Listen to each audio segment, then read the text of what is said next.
Bismillahirrahmanirrahim. Welcome to English with Sir Harun. Today I will be giving you the meaning of 5 beautiful and modern terms. So first of all, look at the correct pronunciation of the words. The first word is ubiquitous. Ubiquitous. Now what is the meaning of ubiquitous? Ubiquitous का मतलब है something that is seen everywhere.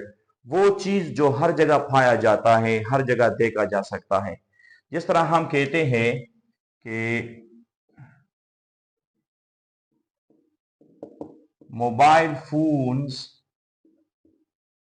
Are ubiquitous. Mobile phones are ubiquitous.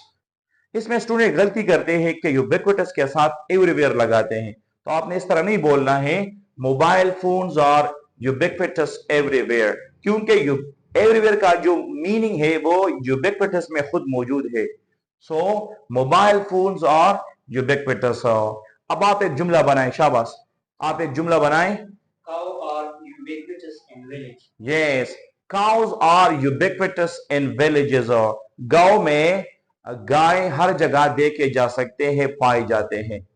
So this was the first word, ubiquitous. Ubiquitous का मतलब है वो चीज जो हर जगह देखा जा सकता है. दूसरा लफ्ज है serendipity. Serendipity. Serendipity का मतलब है a nice surprise, यानी एक चीज जो आपको हैरान करे लेकिन वो हैरानगी बुरी नहीं होती. मिसाल के तौर पर आप अपने पिछले साल वाला कोट पहनते हैं, सर्दी का सीजन है, तो आप जब उसके जेब में हाथ डालते हैं तो आपको पैसे मिलते हैं वहां. तो ये एक हैरानगी की बात है, but it is a good and nice surprise. तो हम कहते हैं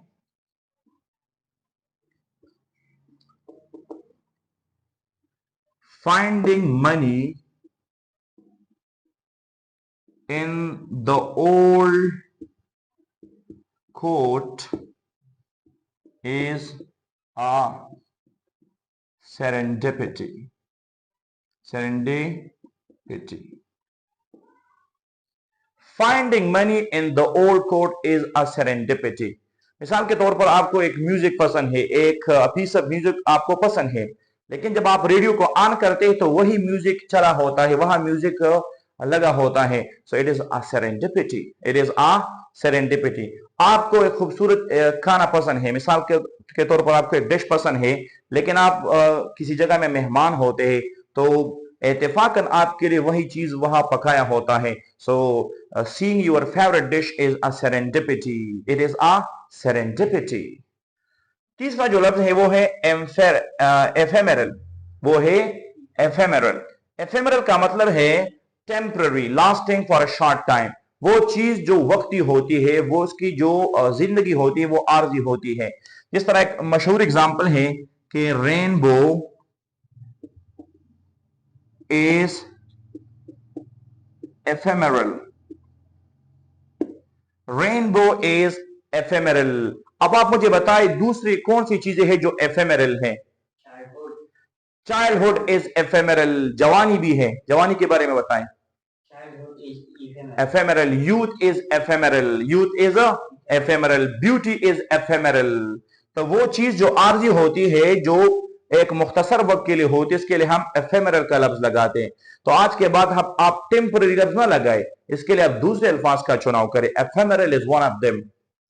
तीसरा जो लफ्ज, चौथा जो लफ्ज है वो है inevitable. Inevitable mean something there is unstoppable. वो चीज जो अटल है, जो होना ही होना है. फॉर एग्जाम्पल हम कहते हैं death is inevitable. Death is inevitable, यानी मौत अटल है, इसको आप नहीं टाला जा सकता. Something that must happen, something that is unstoppable, that cannot be avoided.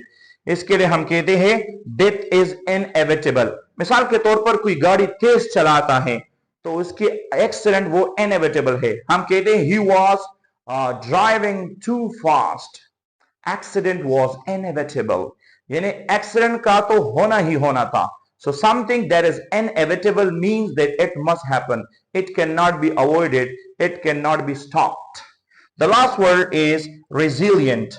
Resilient का मतलब है समथिंग और someone able to recover quickly from problem, वो बंदा या वो चीज जो हादसे के बाद खुद को ठीक कर सके।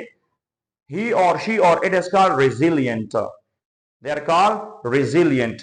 फॉर एग्जाम्पल हम कहते हैं स्टूडेंट्स